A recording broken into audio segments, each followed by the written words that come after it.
YouTube, so we're good. Okay. And Jim, you can hear everybody just fine?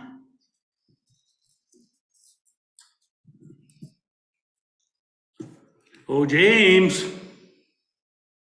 Anybody? Yes, I can hear you. Sorry. Okay, good.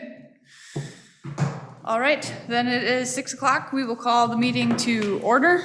Kathy, can you take roll call, please? Mayor Bean, Here? Councilmember Chapman, Here. Councilmember Furby. Here. Councilmember Scanlon. Here. Councilmember Schook. Here. Thank you. All right, and then we will move on to agenda comment. If there's anyone on Zoom who would like to speak, please use the raise your hand function. Jim, is there anyone on from the public? We currently do not have anybody on from the public, Your Honor. Okay. Then I guess if there's no one on from the public, then no one will provide public comment on the agenda, so we'll move on. Agenda items, again, of which there is one, rural development sewer grant discussion. I'll turn this over to Craig. Yeah, so I promised not to speak much, so I just wanted to introduce you to Jeff Ball. He's with GEI Consultants, and you remember his presentation not too long ago, but Jeff is going to talk to you about all things that they've been working with related to the sewer grant process and how they affect other things. Jeff, it's all yours. All right, well, thank you, Craig, and thank you, council, for giving us the chance to talk about the utility rates and the RD project and other projects that you guys have in the works.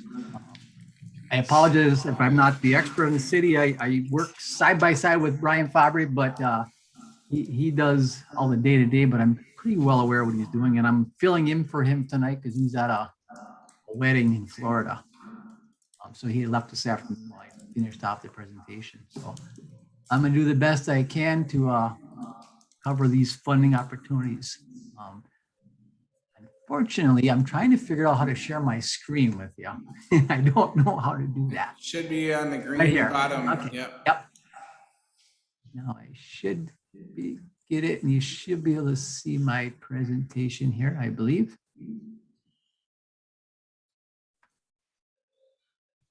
There you go. Okay. Again, that's just the cover slide is for our records. And I believe that the agenda is, it's a special meeting and it's going to cover the RD sewer grant, but much more, I believe.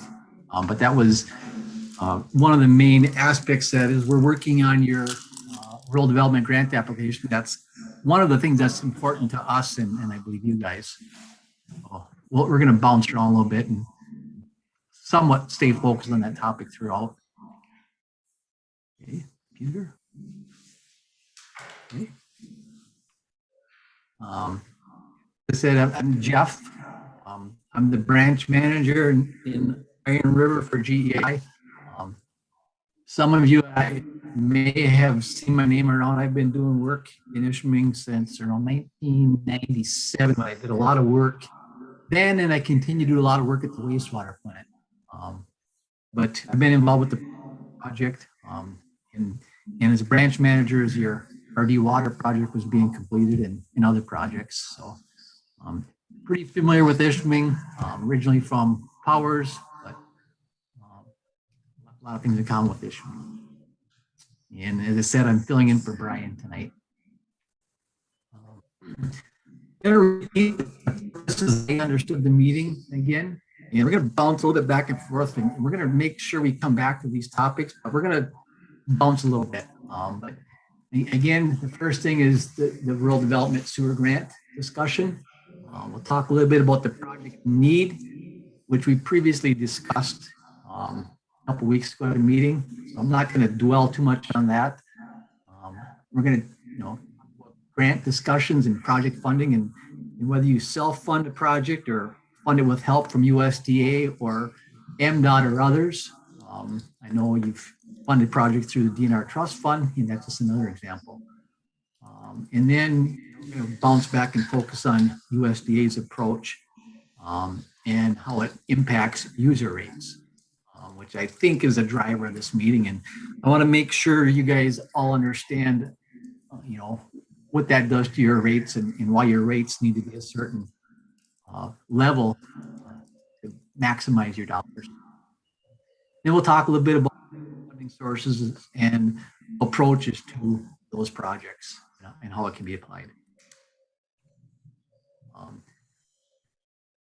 This was covered, but it's worth repeating.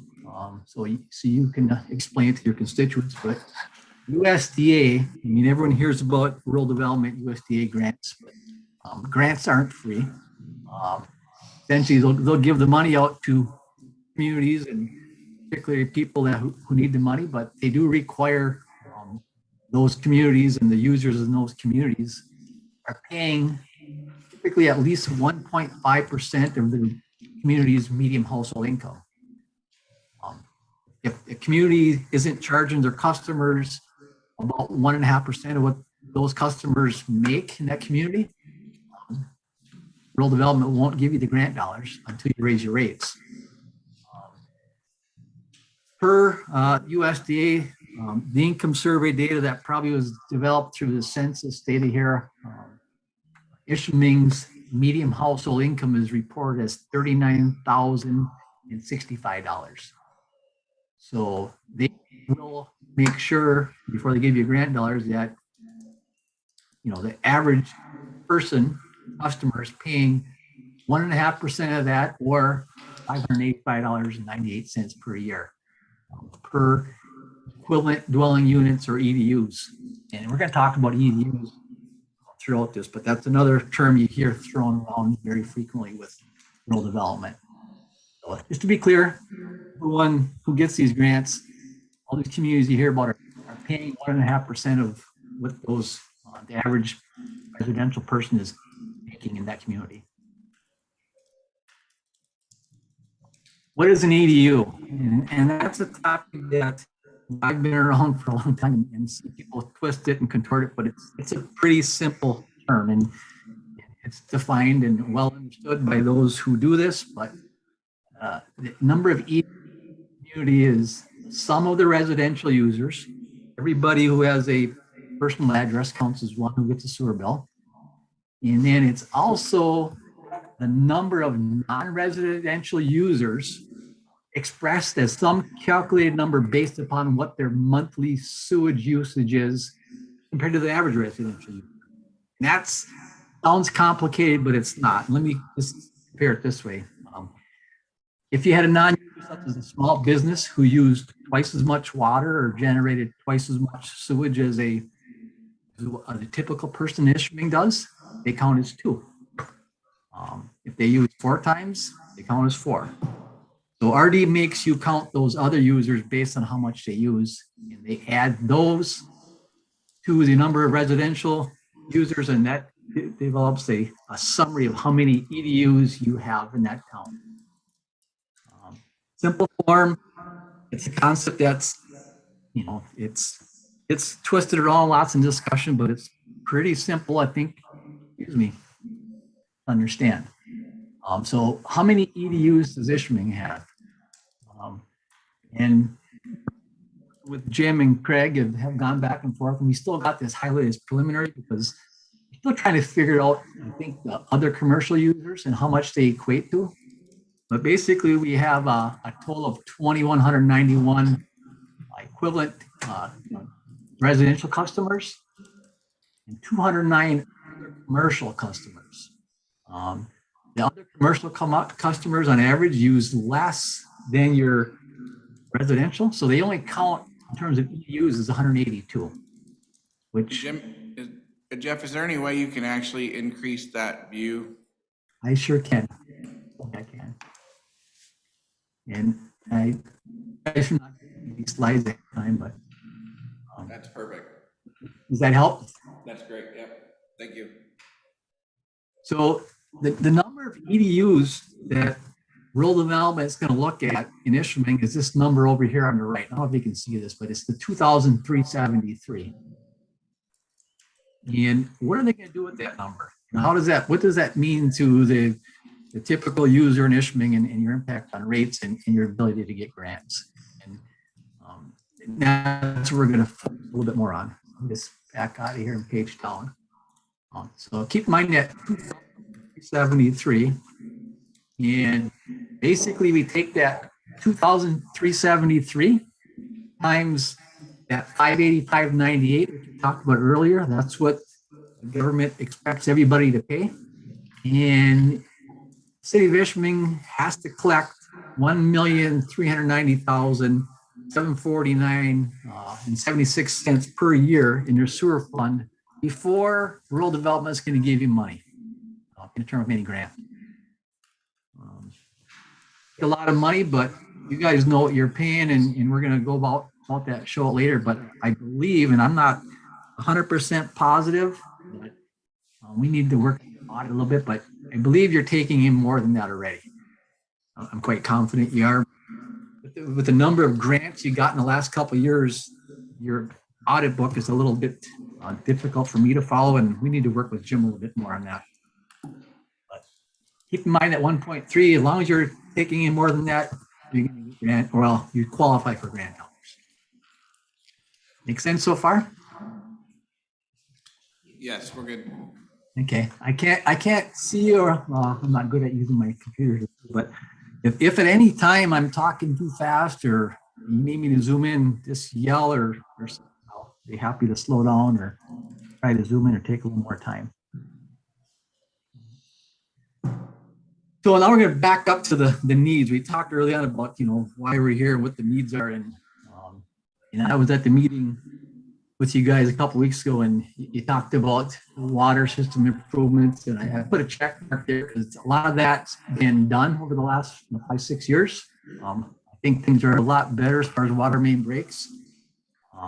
Parks and recreational projects, I put a little check mark there because I understand you have a grant application going in, and I know a couple of years ago we did, even like last year, we finished the pavilion at the park. Nice improvement for the city. And you guys have been involved with the Iron Ore Heritage Trail. So you're making improvements there through the use of grant funds. You've been leveraging your money nice. Cliff's kicked in some money, I believe, and that's working on good, but you still have tons of needs, water supply source improvements. Naiwa talked a long time about their needs for the future. We're going to be talking about that more, I'm sure. But what we're talking about tonight is more on the sanitary sewer system improvement needs and coupled with street improvements. That's one.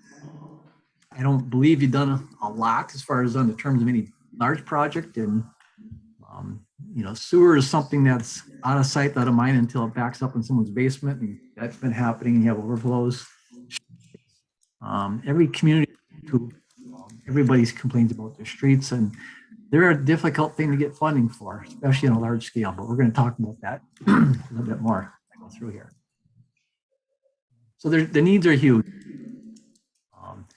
The sanitary sewer, and I'm not going to dwell too much on this, but Brian presented this a little bit last week. And over the last couple of years, we worked on a sanitary sewer system asset management plan, kind of help identify potential projects or improvements that need to be completed in the next 5 to 10 and 20 years out, just to get the community, and not just you, but we did it for a number of communities, get them on a plan where you see this coming at you before you have major collapses or major malfunction your pump stations or whatever. But nothing really new here because everyone knows these needs. The clock keeps ticking, things keep getting old, pumps wear out, etc.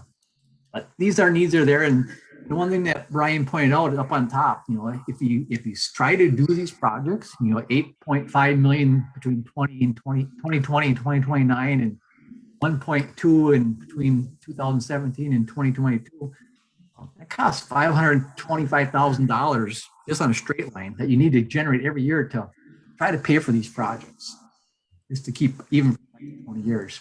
That's in addition to your normal maintenance and vehicle replacement and jetters and backhoes and trucks that you need to work. So it's a lot of work just to keep up, a lot of cost. Street improvements, you guys tell me how much dollars you need for streets, and you and every other town. lots.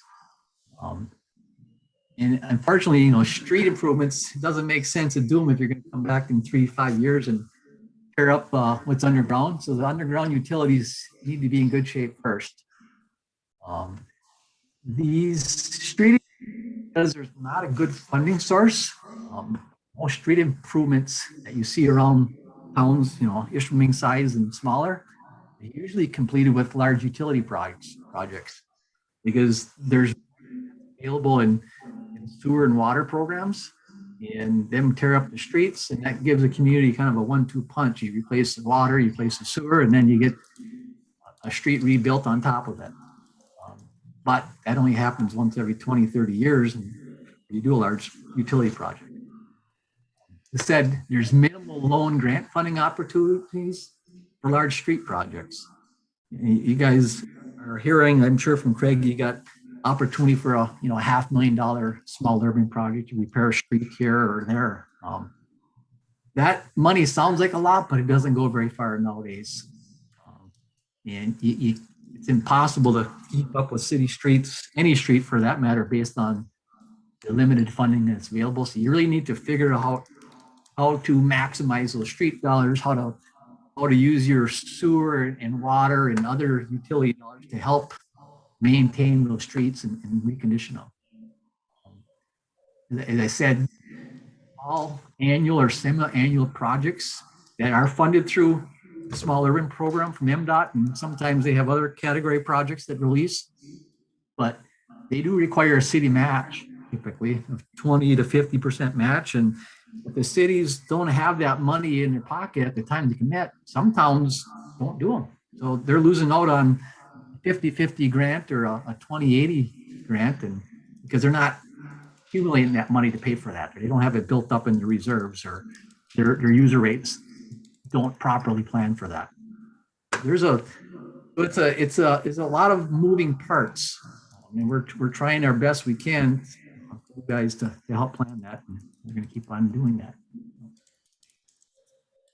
As I said, cost investments, the kind of investments we're talking about, the sewer and water, hopefully we're pushing 100 years on those as we stick them in the ground. And they can be self-funded. And I tell people, you can do small pay-as-you-go projects, but the users of today are paying for an asset that's going to last hopefully 100 years. And if you just think of it that way, and you're kind of a typical human being, why do I want to spend all my hard-earned money over the next 5 years for the people in the next 80 years are going to get the benefit of? You can do it that way, but the idea of funding projects with long-term loans helps spread that load to our kids and our kids' kids to hopefully keep paying for those assets that are going to last. So I typically try to tell people fund these projects long-term because they're a long-term investment. Why do you want to suffer and raise your rate so high to keep paying for stuff that's going to last a long time? So it makes sense to fund projects, generally larger, long-term projects that hopefully you can get a long-term loan at, today, a very reasonable low rate, and match it with some grant. And the users of for real good terms for the next 20 to 40 years, to help spread out the burden. Best of user rates of today can be leveraged to secure long-term loans with grants. And I use that term leverage, and if you're not familiar with really what that means, that basically means trying to match your dollar with grant dollars. Everybody hears about these grant dollars that different communities get, different organizations get. Usually, if you can kick in $1, someone's happy to give you another $1. If you're not kicking anything, and your neighbor is, more than likely your neighbor's gonna get that grant dollar because you're kicking in something. And the analogy I do is, the DNR gives out grant funds every year. They're real proud to do large projects, and they can get good PR on it, the trust fund, but they can do larger projects if the community kicks in a bigger match. So those communities that kick in the maximum match or more get the projects. And similar scoring is done in the background on MDOT projects, and to some extent, I think RD looks at that as well. So I hope I'm making sense as we go through this. It impacts the user rates and how we're going to look at that here later on and in the future. How to fund these needs, I talked, consistent large annual rate increases if you want to self-fund these projects. That sounds really painful to me. And to you as a council member who likes to raise rates. Or rate increases is necessary to leverage user rates with matching grant dollars and low interest long-term loans or grants, land grants. So option 2 is the way, I'd like to tell people to consider going because option 1 is so painful. And I think as you're going through this, I think it's, becomes obvious to you. And I hope I'm not repeating myself too many times, but. So we had a RD project, going back to the RD project now. What impact do you have on your user rates? So Brian's been doing a lot of calculations in the background, and I told him to give me a simple slide. Brian, what if they borrow $1 million and they get 0% grant or 25% grant or 50% or 75%? What's the impact on individual users? Now, if you go through rural development, there's different strings attached. They make you pay a bond reserve. They make you pay for future repair and replacement and improvement funds. So we put some of those numbers in there, and he plugged in the current 1.125 interest rate over a 40-year term. And looking at different grant scenarios, it could cost the average customer, somewhere between as little as 78 cents a month up to $1.69. Do $1 million worth of work. It doesn't sound that bad to me, at least. Thinking, wow, we can get $1 million worth of done, and it's going to cost me $1 a month, less than a lot of water a month.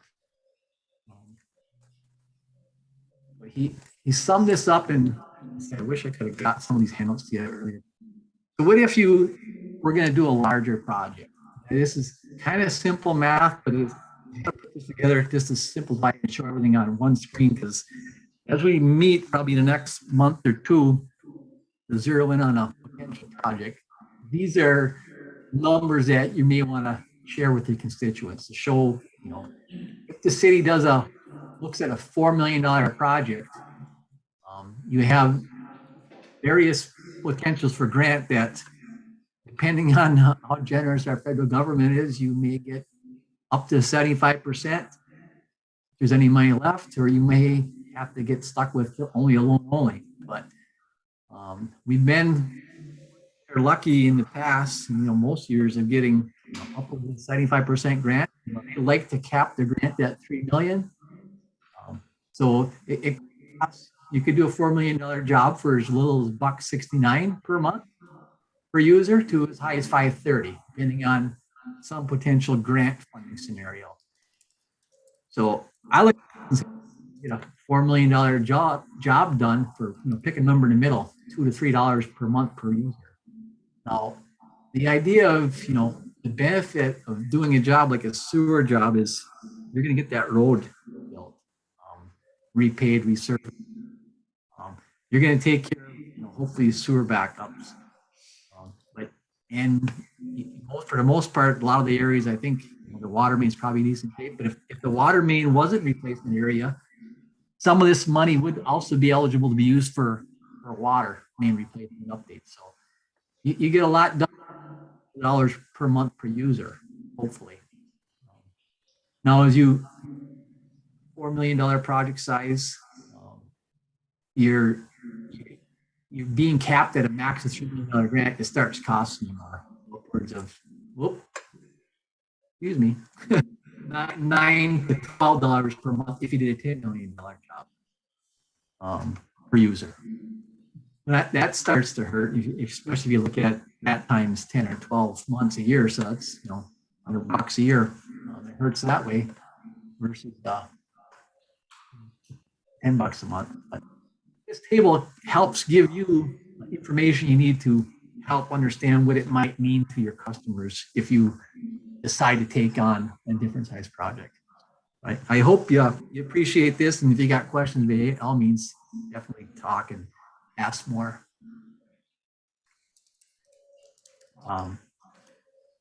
Potential project. So, is the sewer fund collecting enough to qualify for USDA grant? And we started on that earlier, and if the user rate generates more than 1.39, then yes, it's definitely generated enough to get a grant. There's still a couple of strings attached, and so it is provided some of these things or all of these things are met, or some of them have to be. Medium household incomes in a poverty range. Put a check mark there because we need that one. Significant project need exists, and that's pretty well. It's very well documented based on reported overflows and the results of the asset management plan we put together and the flow metering. The big check box that's missing there, which we haven't, I call it put the noose around your neck. We do this last, but you have to get a deficiency letter from Environmental Great Lakes Energy, formerly saying that the city needs to take action. We don't usually ask for that letter until the city's on board, the council's on board, because once you get that letter, then you have to take that action. The department usually understands why we're not asking for this letter, and they usually provide this letter very easily once the city says we need that to get grant dollars. So them three things there have to be met. Now, a couple other caveats that I'm going to talk about. We have to submit a balanced budget at some point in time showing current and future operating costs and other costs can be satisfied with a current rate ordinance. So you may have to update your rate ordinance to show you're going to be able to fund or pay back the potential loan. And the other thing I underlined is when we do that, we need to show that there's no surplus funds, because if you have a budget that looks really good and you're taking in an extra $1 million more than you need, who in their right mind is going to give you grant dollars, right? They're going to say use up your surplus. We need a user rate study and look at your funds to make sure you're not having a surplus. And if you do have a surplus, not that big a deal, because you want to have a surplus sometimes, but you need to designate it towards. Did I lose you guys? Hello? We're here. Okay. I had an error on my computer pop up. You just need to designate those funds that might look like they're rainy day funds to specific projects. We'll talk a little bit about that later on. And a couple other caveats: you won't get money if USDA doesn't have it. So USDA has to have the dollars and approve the city's plan and grant application. This is what we're working on for you guys now, and we'll be reviewing it in greater detail as we go forward. It doesn't hurt to get help from your representatives, to talk to the USDA representatives in both locally in Gladstone and in Lansing. You can push on the federal people to help steer some money your way. And probably there's other thoughts and prayers that go along towards helping that too, and luck, of course. Other things to consider. I mentioned allocate, designate. I put it on a separate slide intentionally because I verbally mentioned it there, but I don't like to show that at the same time. But we need to designate any excess sewer fund specific projects. And that's relatively easy to do. We're talking about that more, but such as to match or participate in local MDOT road projects. We know there's every other year, City of Ishpeming gets the opportunity to do a smaller rim project. A lot of times you need to do sewer and water. So you need to keep a couple $100,000 in the bank designated to upgrade the sewer utilities on that particular street. There's no work that needs to be upgraded at a pump station here or there. You put that money in that fund and plan that project to show that any surplus money is designated somewhere else. It's already planned to be spent, so you are in need of additional money to do a major project. Other thing to consider, grant application.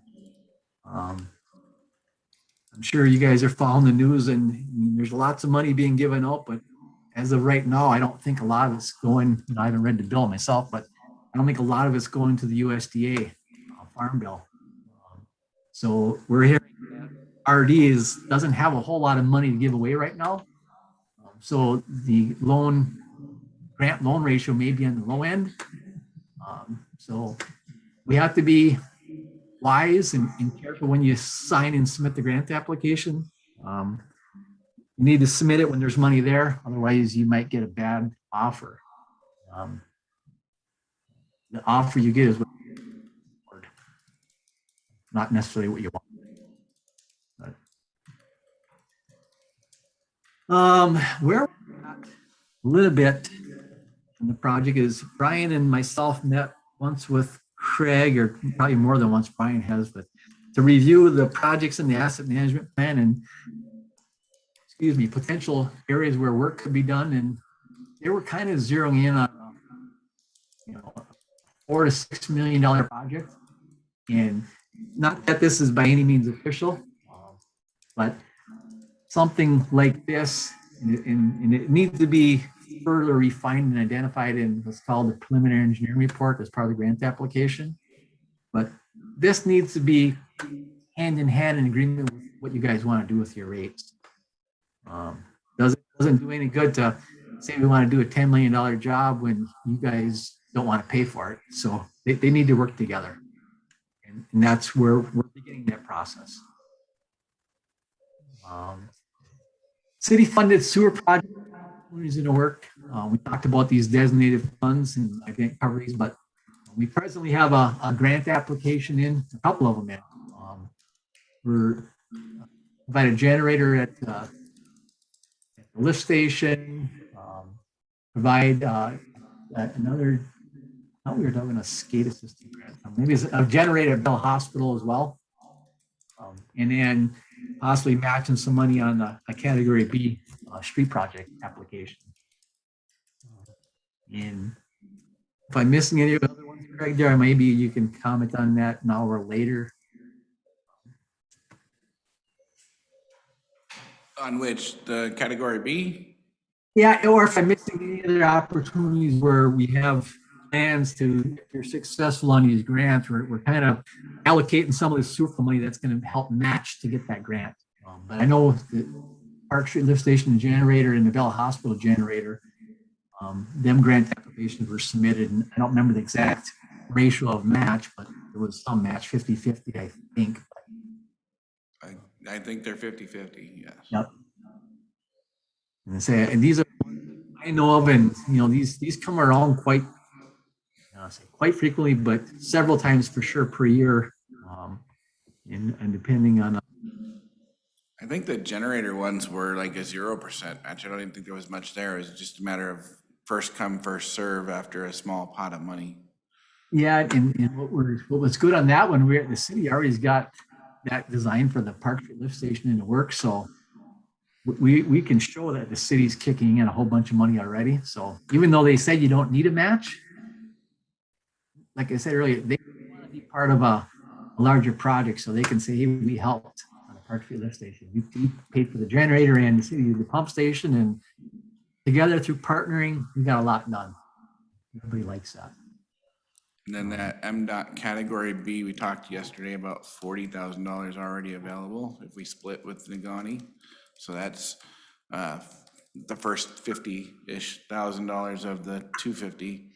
And if we moved some of our street money possibly from this year to next year, you could pair it with that and actually get $500,000 for $250,000 worth of city money. Yep. So there's an opportunity there to leverage. Mm-hmm.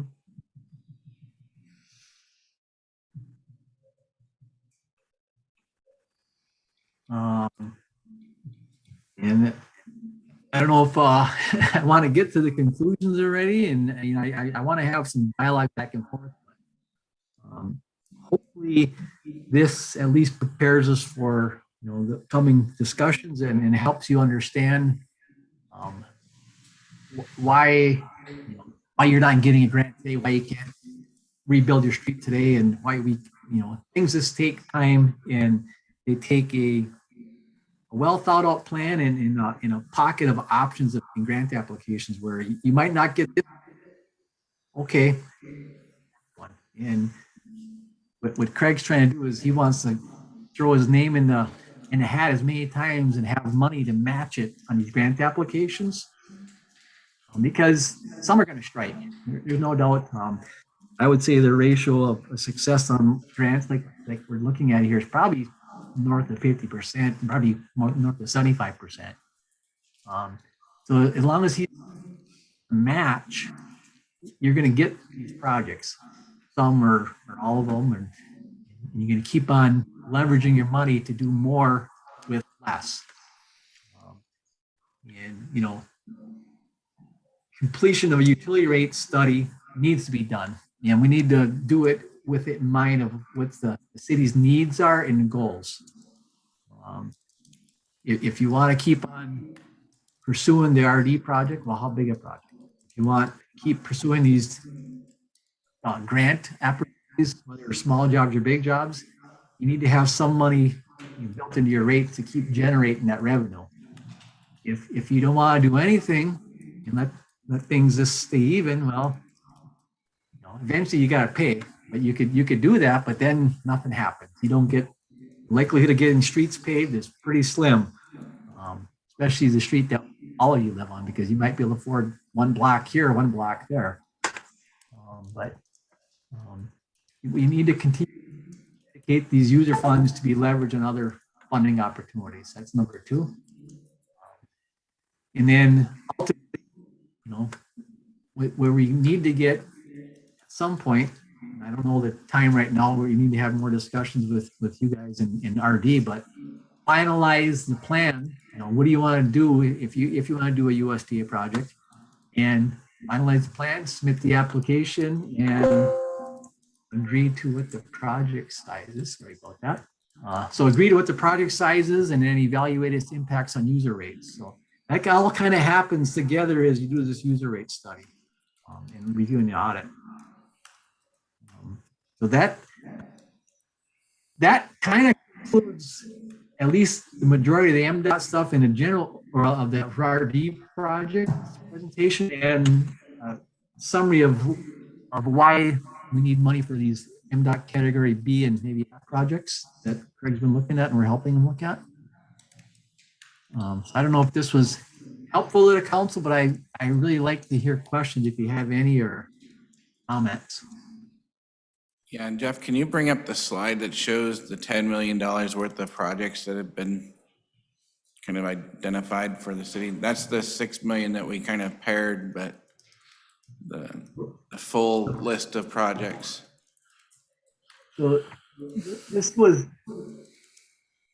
a list based on a couple we televised, tens, if not hundreds of thousands of feet of sewer main. We inspected every manhole, looked at the pump stations, and projected what the potential cost are to rebuild those for the next 10 to 20 years. 1.2, all this work is being done, or and it's being done for less than the 1.2 because we're slip lining areas, but the pump station is going to be replaced this summer. Hopefully we'll get that grant to get the generator included. So we're bringing that $1.2 million cost down. That included, sewer work. But there's still, 8,560,000 of road work with sewers underneath it, and that needs to be replaced. And that's areas where the flow metering showed, excessive amounts of inflow and infiltration, showed cracked sewer pipes, showed cracked and offset manholes, offset joints, where it's just a condition that flows and actually it contributes to your cost, your sewer bill that you're getting charged from the sewer authority. You're letting a lot of clear water go down to the treatment plant, and they bill you a percentage based on volume. So as you check off each of these projects, hopefully you're going to get some savings by not having to treat as much water. You will get streets out of it. And you will, you better get less sewer backups and less of a need to occasionally pump wastewater, normally unacceptable locations that you have to report to Eagle and file paperwork for. So.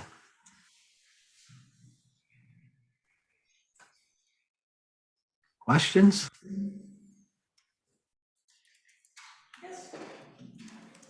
I guess my question would be with the utility rate study. I guess I'm not entirely sure what is in a utility rate study and where that falls in line. So on your conclusion, you had that at the top.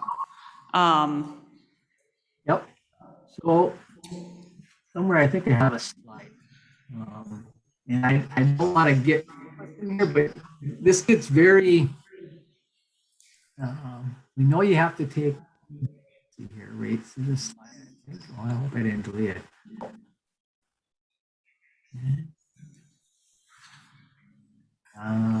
So the rate study. So Jim knows how much money you guys take in. We took in last year. We have that. We don't know if that's necessarily sustainable. We don't know for sure how it's being allocated to your current residential customers, current commercial customers. And is it going to be able to generate as much money as you need, or can you reduce your rates? You need to raise your rates to get more money to do a project. And then if you decide, once you decide that, then a very contentious part of the rate study is, okay, how are we going to assess those charges to the customers? Are we going to make the heavy commercial customers pay a leg? Are we going to kind of balance their cost out with the residentials?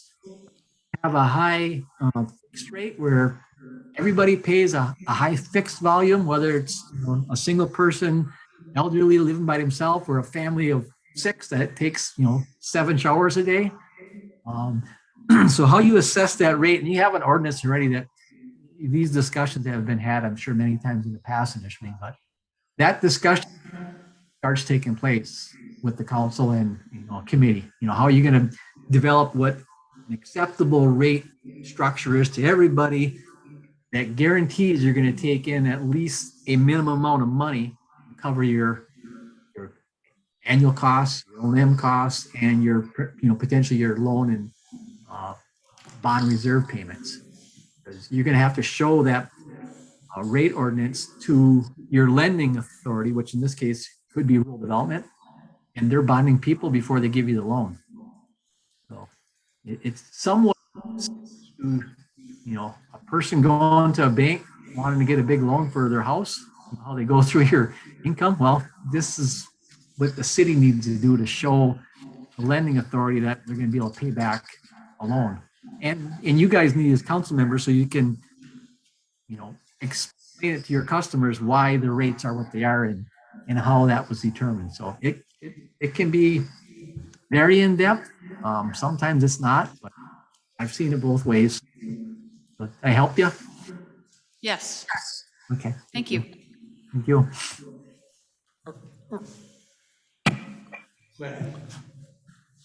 Right now, one of the biggest complaints and the biggest concerns of the residents is that our rates are too high.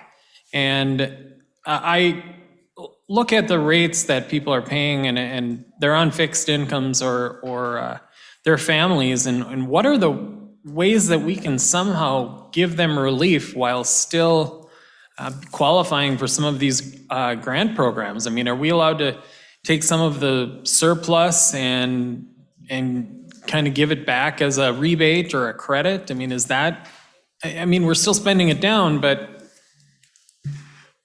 I guess I'm a little concerned. I will try to answer that, but that's a question that needs more of an answer than I can give you, but I'll give you my opinion. I want to encourage Craig or Jim to cut me off wherever I can. I tried to say tactfully before is you don't want your sewer funds to be bank accounts where you generate all sorts of surplus money and and cost your current customers an arm and a leg, like you described, unnecessarily. I also tried to say you need to collect a little bit of extra money so that your city manager and your council have the options to try to leverage a little bit extra money each year to match it with another project. So there's a little bit of a balance. And, historically, I'll say in the last 10 years or less, you got on a program where I think you were taking in a lot of extra money and you got annual rate increases kind of built into your ordinance. And you may have got to that plateau where you don't have to do that anymore. But it's always tricky to cut your rates, and then because at some point you might have to raise them. So there's where I said more than I should, and it's up to Jim and Craig to help me out at this point, and the council. You can, it's up to you guys, but I can explain the pros and cons and where you need to have money and sometimes why you want to look poor. You can't get money if you have money in the bank. You can't get grants. So. And, Hey, oh, sorry. I was just going to add to that. I passed a note to Jason. Since we had our previous, the first one of these sessions, I inquired to a number of friends who live in the city of Negaunee, the city of Marquette, and someone who lives out at KI Sawyer. And I'm going to work up a more formal sort of comparison, but in looking at all of those, we're really not that far off. And so in talking with other people, it seems that we hear a lot of complaining about it. And I've heard that Negaunee gets a lot of complaints about it as well. But in looking at and comparing the bills of my friends, they're definitely not all exactly the same, but they're also not that far off. So, and I do plan to work that up into a more formal thing that I can share. But I was sort of surprised because I feel like we get a lot of complaints. But then in looking at those bills side by side, there's maybe not as much to complain about as we might be led to believe. So, right, the grass is always greener on the other side. I don't know, but the water isn't really that much cheaper. It is. I've been involved this kind of, I'm sure you can relate to this, but I used to do a lot of work at the concession stands when kids were in football. And same time we were raising water rates, and they might have been going up $1 a month. But how many kids and how many parents are coming in paying $1 or $2 a pint for a bottle of water? And yet they're complaining about raising their monthly bill by $1 for 1,000 gallons. It's human nature. We all complain about, gas goes up 2 cents at a pump. We all complain. Stu, yeah. We spent a lot of money on the water project with the 8th edition. Now, are you saying we need to do sewer project out there? Yes. The 8th edition was identified as one of the areas where there's a lot of poor sewer conditions in the pipes, a lot of clear water entering the sewer. So we dug up those roads and paved them. And now we need to look at sewer. I don't know exactly. I'm going to say I hope that's not the case in too many cases. I know there was. It was Typically. one year ago. Yep. But this could be a case where the lighting could come into play and save us a lot of money. Yes. In some of those streets. Would save a lot of money. Lining, Lighting the pipes without digging them all up. So in some places, we can have a liner where they run it, we did a demo on this, but it comes in at manhole to manhole and you pull a liner and you never have to dig up the street. And you basically create a new pipe without having to dig up and pull out and replace a piece of pipe. You actually run this liner, it then becomes a hardened composite material that makes a new pipe. We should have the sewer same time we did the water. Well, the thing is though, You couldn't it afford it still at might the have time, I been don't cheap, think. right? You couldn't afford it. You couldn't afford it at the time. You had so many things going on at the time. But we can't go back and fix that. But yes, there may be some overlap. There may be some areas where we can use liner technology where it wasn't available before, and then you don't have to dig up the road, which gives you further bang for your dollar. What they've done is they've identified areas where we have infiltration of clear water, meaning it's not sewer, it's water coming from the ground into that sewer pipe and then carrying down the wastewater treatment plant, and then we're paying for treatment of water that shouldn't even be there. We traded off Salisbury, the East Street, the new M28, business M28 over here. Why would the engineering is already done for those areas? Why wouldn't we go back into those areas? You haven't chosen any areas yet because we haven't put a grant forward. I know. Why wouldn't we?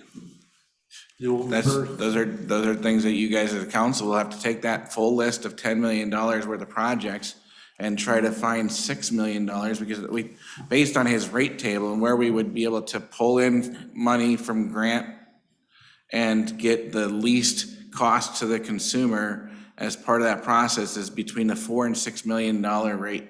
We need to identify what areas are most vital to be improved, because Salisbury was Jeff, thrown right out the window. Can you pull that list up again? Before we leave the current discussion, Jeff, I have a concern. We keep talking about clear water infiltrating into our sewer system. Can you enlighten me what would tell us that that's not water leaks from our potable water system that comes short of the meter? And how would we detect that? Because we know what the city buys from NIWA, and we know what we send through the meter, and we know what we send to the sewage plant. But there's no real correlation where we can say, wait a minute, this could be all spring water in the 8th edition. You understand what I'm asking? I understand, and I'm quite confident that, I'm old enough to have been humbled many times, but this is one of the examples that Brian tried to show you last time. The pink, or I guess it's magenta, the light blue line here. This is your flow rate in this section of pipe. Now I don't know which one this was. We've put flow meters in many areas. This is on Carp Street at Greenwood. We also had rainfall intensity gauges. That's this little red line in the bottom where it shows spikes. So you can see when all of a sudden it started raining and your average flow rate right here went from, say, about maybe 100 gallons a minute, whatever that might be. It goes up and down with the time of day. People flush their toilets, take showers. All of a sudden it started raining here on the 8th of April, and it shot up to like 500 gallons a minute, over 500, maybe 600. And then gradually over the next 7 days, it tapered down to 250 gallons a minute. Keep in mind, before that, this here's like before the frost went underground, where this nice normal pattern, about 100 GPM, give or take. All of a sudden you get towards April 22nd, April 18th, it melted more, it rained more. Here's a rainstorm, big spike in rain, and the flows are over 700 gallons a minute, 750 gallons a minute. So it's very unlikely that they'll turn their water faucets on when it's raining. And I would bet paycheck on this is due to rainwater. And do we have enough flow meters? I thought that was something we were kind of limited on. We put in, I'll have to guess the wrong number, but I would guess there was probably maybe a half dozen flow meters, and they were moved and relocated at least, many times throughout the course of the study. So this asset management plan report that we did a couple years ago has, if not dozens of reports like this that show this, but these flow meters were done to help identify those key areas. And it's all documented in the asset management plan. In addition to these data from the flow meters, we were showing Craig just yesterday, a couple of days ago, the GIS system where a lot of these lines were televised and videoed. And I missed the presentation, Craig, but I would guess some of the cases, the camera was going down, you could see water pouring in through the top of a cracked pipe. Or water pouring in through a lateral, or we had pictures of manholes that are cracked and offset with water leaking in. So there is a lot of studies done to have pretty darn good confidence that, you know, the need is there and the level of correction or results, the performance. I mean, this should eliminate, doggone it, you know, a couple 100 gallons a minute of water for sure. No, I did something really bad. So you're pretty confident that we're pretty accurate on our estimates on that? Yes, I am. Like I said, I've been humbled before, but the data is pretty good. My question on the flow data here is, this is Carp Street at Greenwood. Is this kind of reflective of what the data shows from some of the other, or is this kind of what our worst area is? I don't know if this is the worst. I know when Brian put this presentation together a couple weeks ago for you, I told him to find a nice slide that shows. So is it the worst? A one that's typical that shows a big extreme? But I'm sure there were others that were just like this. This is just one, the first one he came across to include in this presentation. So in the 8th edition, I know people live out there. They told me that their sump pumps and their pipes around the house, what do you call that? Drain tile? Goes into the sanitary sewer because they don't have storm sewer out there. Mm-hmm. So if there's a rainy event during the spring, would we still show a lot of clear water even if we put new pipes in? That's a very good observation and very good question. And that's an area where, you know, I've been humbled and many engineers have been humbled by that. They look at this and say, oh, we're putting new sewer and fix it. You can't, it's very difficult to fix the drain tile. You can't go on private property. You can't redo someone's basement. If they have sump pumps, that's an ordinance enforcement issue. Typically, if it's not in your ordinance, it can be added and you have to make those people pump their sumps out to the street or to the surface, not into the sanitary sewer. Difficult, it's easy to say, difficult to enforce, but it would help. We don't enforce it at all. And you're not alone in that. Some cities have a separate rate for their storm sewer water, don't they? Like Marquette. Marquette, I think, has a separate one for stormwater. They're one of the few that does. Not many UP communities that I'm aware of other than Marquette has one for stormwater. So but that's something that could be included in a rate study as part of the study and the criteria. And then also to Mr. Chapman's point, part of the rate study could focus on a fixed income or a income base that might be impacted at rate increases. Could those be considered part of a rate study? I think so, and you know that's one of those things that makes these rate studies contentious. But I think anything can be considered, Craig, like that. You know, you probably want to get your legal counsel, you know, involved with that a little bit too. But definitely can be considered for sure. And one area while we're on the flow data stuff here, it would be a good idea. You know, I don't have the information in front of me, but it would be nice to know what areas have storm sewer and storm sewers, to Councilmember Skoog's point, and what areas don't. Or is that what that is, kind of? No, I don't think I have a drawing handy that shows that. This shows meters were installed, but you make a good point. And I agree. It's something that is, we zero in on, what areas can be fixed. That's a question that Brian should be asked to answer because he's more familiar with it. We have the mapping to answer that question. I just can't answer it right now, but I know it's something that is evaluated typically in our recommendations. So I'll make a point to make sure we consider that going forward, but. Thank you. Yep.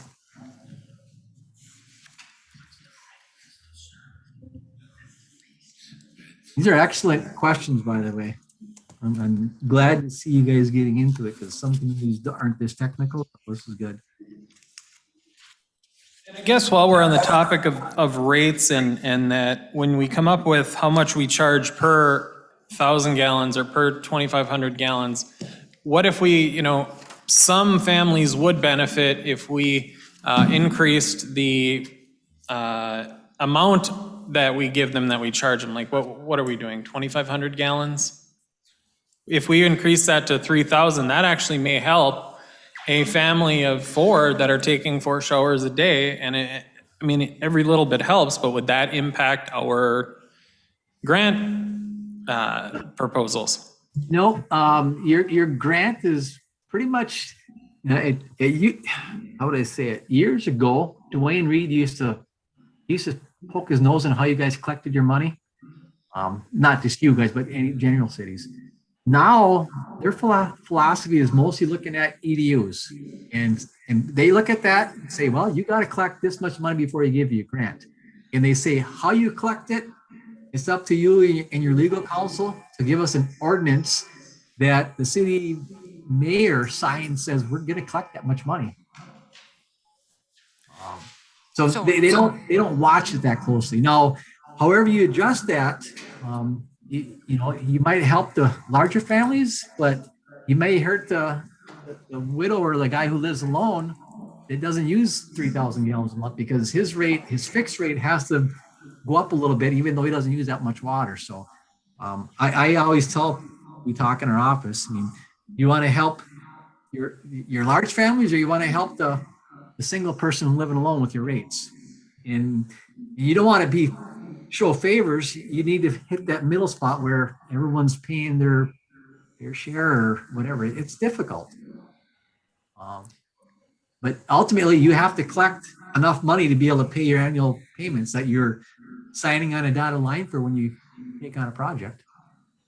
Yeah, so that's actually, so when I looked at my friend's bills, I think the biggest area that we differ from the other municipalities is that our billing threshold starts at 2,500 gallons, where I think the rest of them all start at 1,000. So for myself, I've never used 2,500 gallons for my husband and I. So if we were to, our starting bill is more expensive, but once you get to 4,000 to 5,000 gallons, I think, and I could be wrong without totally looking at this, but I think Negaunee actually passes us at that point and becomes more expensive. And so then the question is, and how do you bill? And so I was just talking about this with my husband before I left, well, if we reduced the base bill, then, those of us who use less than 2,000 gallons would pay less, but we'd probably have to, and correct me if I'm wrong, Jeff, but what I'm hearing is then we'd basically have to readjust that per gallon rate to be higher. And so while we might get away with paying a little bit less, the people who are using 5,000, 6,000 gallons a month are actually going to be paying probably substantially more than they do right now. So at the moment, those of us who don't use a whole lot are somewhat subsidizing the people who do use more, but it's a balance of figuring out who are you going to play favorites to and how are you going to collect the money that you need to. That base bill is more expensive, but not by a whole lot. Yep. So you said it very well. I think the thing that we're missing is, as we come out of this debt reduction plan, we have to find out if we're making enough money to sustain our infrastructure. I agree. Mm-hmm. And I don't think, the stuff you presented makes me agree. But I don't think we've ever been able to explain to citizens, this is how it's broken out. What was on the Nagani meter for the base there. Oh, the Nagani's more expensive on sewer. But they're start at their minimum. Yeah, hang on, let me pull it back up again. They're saying for us to provide you water, It's $35 flat across the board. and what do they label that?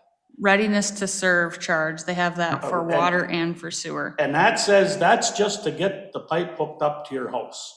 And then they also have it broken down into capital improvement charge. So they have the readiness to serve charge, a water usage charge, which is per gallon, and then water and a sewer capital improvement charge. And those three charges in both the water and the sewer come out to your total charges. So all they've done is just broken it down so you can see where that, And it does kind of self-explain itself, which Yeah. we've never really we done. just lump it all into one. and- And I was just gonna add to that, do they put on their bill water, sewer, and garbage, or is it? Yes. Okay. Yep. I don't have garbage on here. I haven't been, I was only comparing water and But they- sewer when I asked. When they closed down their sewer plant, they ran that new sewer line up to our plant. Their bills went way up. Yeah, I think their sewer on, this is on a 5,000, this particular bill was for 5,000 gallons of water and sewer, a family of 5 in Nagani. But I haven't broken that down. I didn't divide that out into what ours is, but their total sewer charge is $80-some. Just for sewer. Okay. Anyone have anything else they want to know, talk about? Yeah, very good. And I really like having these, just sort of generally speaking at the moment, I really like having these on YouTube.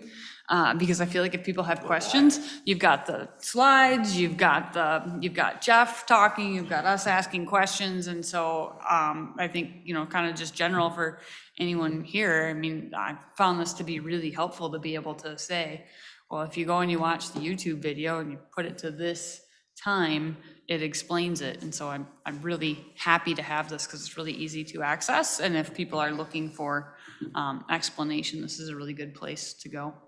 Great. So one thing I just want to ask if you want to discuss before we go is that possibility of moving street dollars from 2021 to 2022. There's 2 MDOT programs out there right now that have to be applied for by the 1st of May and the 1st of June. But you could pair, it would, with the $40,000 of federal money that sits there right now, you could pair $210,000 of the 305 to an additional $250,000 and now get $500,000 worth of work next year and still get $100 and something thousand of cracks, patching, some other repairs. Or you could choose not to do it. I mean, that's the question. How do you want to discuss it? When do you want to discuss it if you don't want to talk about it now? So I think to your point, what I've gathered in listening to this, and Stu says, oh my gosh, we dug up the 8th edition for a water project, and now you're telling me we're gonna go back and we're gonna dig it up for a sewer? And, then what about the roads, right? But like, if we do what you're suggesting we consider doing, that's where like we look at, we've got sewer over here, we've got water over here, we've got roads over here. And instead of hodgepodge saying, well, we've got some money to do this one and we're gonna pave it and then we're gonna come back and dig it up, we say, okay, let's look at these projects a little bit more holistically from a collective standpoint and say, well, if we take the money we were gonna use for this and then we match it against some money that we'll get to be able to do this, then maybe we only have to dig up that road once and we'll fix all of that in one shot. And one area that drives me nuts is Washington Street, where every 20 feet there's new pavement. And I mean, why did we not do that the right way? Well, the because first we've time never around? because we've never thought about, I don't think we've had the money and I don't think we've been thinking about it this way before.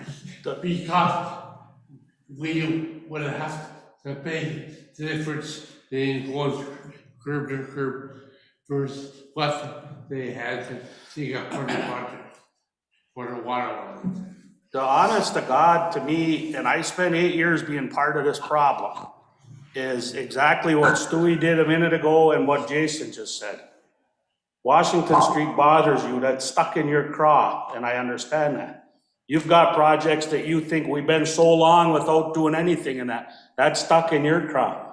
That's not the way we should run this. Well, I agree. You know, and we need to let go and let GEI or whoever it is say, this is the most important, and tell GEI, we're not paving it again in 2 years. So when you give us the cost, we better cut the ribbon and we're done with it. Well, and I think that's what my point, I guess, is what I'm trying to make, is we gotta stop throwing good money away, you know, good money over bad money. We can't do something now and a couple of years down the road, tear it up. We've gotta start We're looking at experts this at that. holistically, yeah. That's because we don't have the money. No, but we don't have a lot of money. We could did a new leverage it. sewer project in the 80s. We replaced most of our sewer lines in 82, 83, 84. We knew then the water mains were in tough shape. We didn't have the money to do it. Didn't have the money. If you have the money, you could do what you're talking about. But see, that's not correct. I can't agree with you there. If we do what Craig's talking about, we leverage the money we have.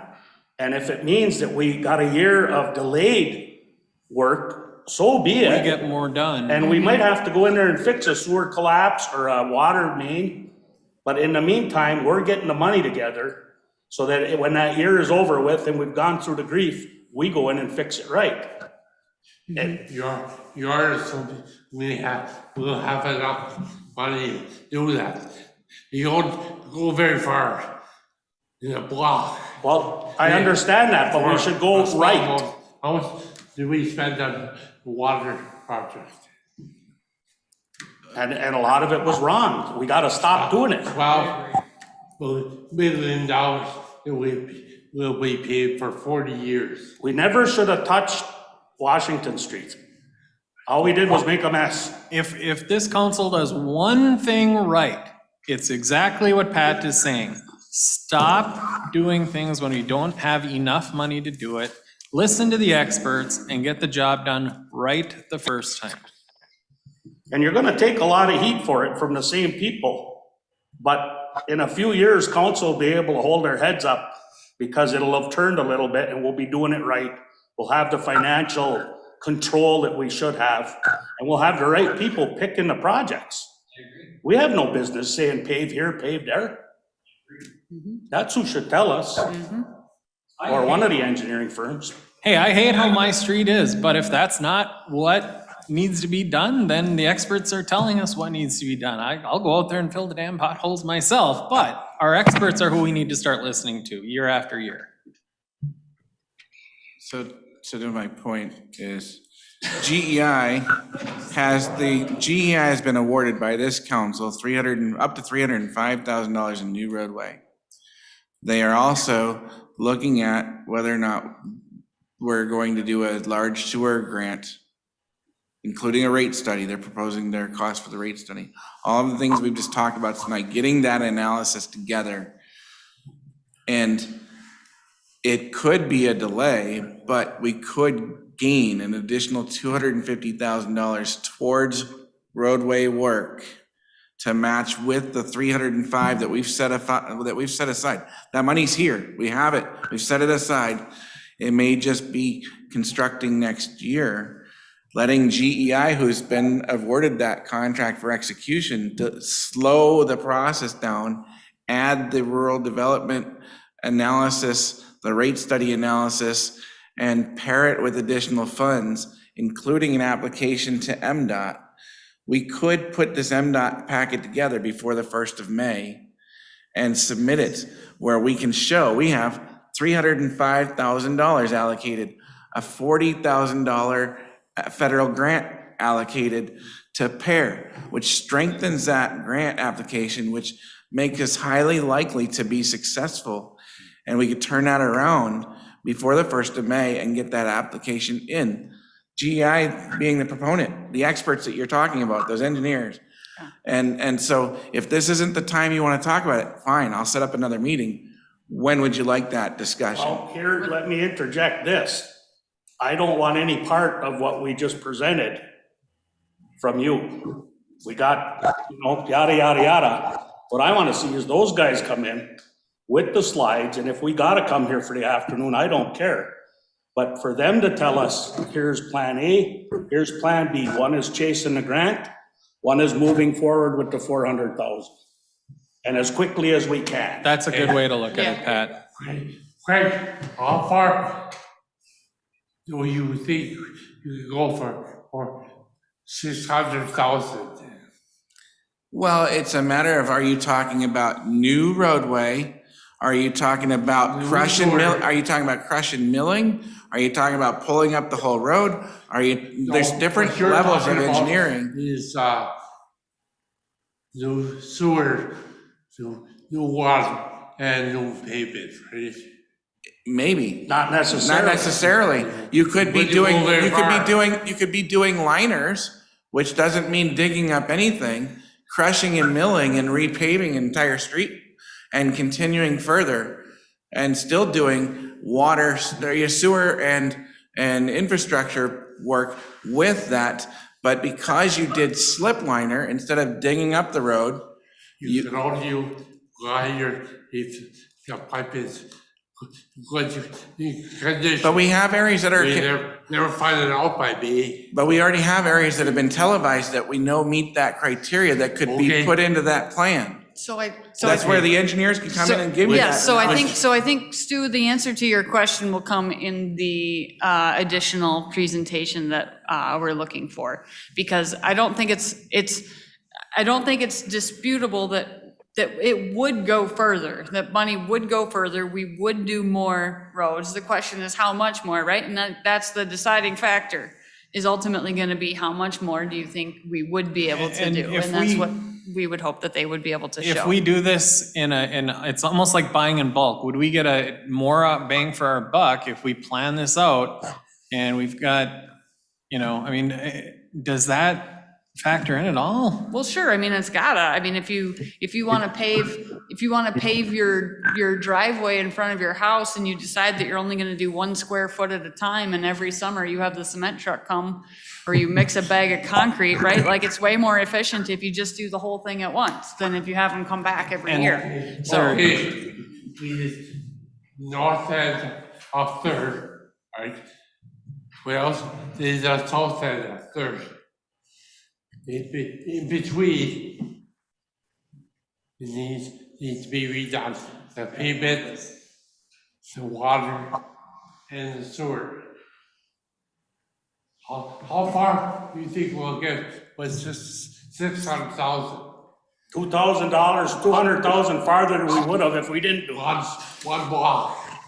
How do you know that? We don't know everything. Because what it costs Remains us to be for is do the south and the north. well, how about we let See, that's- we GEI, don't know. how about we let the experts, right? We've been talking about so long. I'm not a road expert, you're not a road expert, nobody in here is a road expert. I am. You are not, I'm sorry. So let's let the road experts tell us what we can and can't get. I think that's an excellent Not idea. come to us with the question. Well, what do you think? You wanna try and hit third? No, come and tell us the worst streets in the city and the best way to attack them. And granted, Third Street's terrible. I get complaints constantly. If we can't do it right, we're not doing it this time. Yep. We'll hot patch it, we'll tar patch it, whatever they like to help, but when we can do it right, we'll do it right. Okay. We got no more business picking a road job than the man in the moon. Yep. Jeff, So- did you get enough guidance to be able to work with me to set up a time on that presentation, or do you need more guidance? No, I think so, Craig. I mean, to me, it sounded like there's probably 3 or 4 streets that we should consider for spending this MDOT grant on and a local match or whatever it is. And I'll need Brian to help me look at those 3 or 4 street options, whether it's Third Street or, I don't know what the other street was, but you'll have to give me the list of streets, potential streets you're looking at. And, we can look at, how much is it going to cost to repair this street, whether there's stormwater impact or water main or sanitary or whatever. And, some streets are going to be less, just like you pointed out. Some, the sewer could be lined. But if you give me the list of 3 or 4 potential areas where you think you want to make these improvements, we can help make sure, we pick the best one of those streets and we give you the cost for it and how much could get done for sure. And what was the thing that I learned when Carl was leaving us, the survey that they go with him to? That phaser. The phaser, yeah, and If that's not up to date or close to it, that should give us information. and UPEA is also working the roadway master plan, so that's gonna be paired in there as well. Those are all the tools in our tool belt that we should be using. Right. You make sure before you only use the pacer rating, you look at the utilities underneath it, which I think you guys made loud and clear. You want to make sure that's happening, so. Yep. You use the pacer information. Yeah, well, I don't know if it's built into your GIS system, right? I think it may be, Craig, but sometimes we have, the road rating in there, the sewer condition rating in there, and water main condition and storm sewer. And you can do global search and turn layers on and off to highlight those streets that have all those utilities or bad of all those utilities, and use that GIS to help you figure out at a glance where you're looking to make. And we those can have improvements. we can have Jack as part of that process to pull up GIS right here on the screen and show us those maps. Mhm. All right, well. Thank you. Yes, thank I hear you. you guys loud and clear, all excellent points, and I like to say that Brian should be doing all this for you already, but I'm going to reinforce it, and we are like you. We don't like to see streets get tore up twice neither. Sometimes it happens because of the way money got done or someone made some decisions, but we're totally on the same page with you guys. If we aren't, kick us in, but we are. All right, thanks, Jeff. Appreciate your assistance. All right, thank you. Nice to be with Yes, you guys thank you tonight. again. You're honored. It's up to you to adjourn and shut her off on YouTube and with Jim, but that's all we had for tonight, so. All right. Well then, Jim, I think you can probably turn it off of YouTube and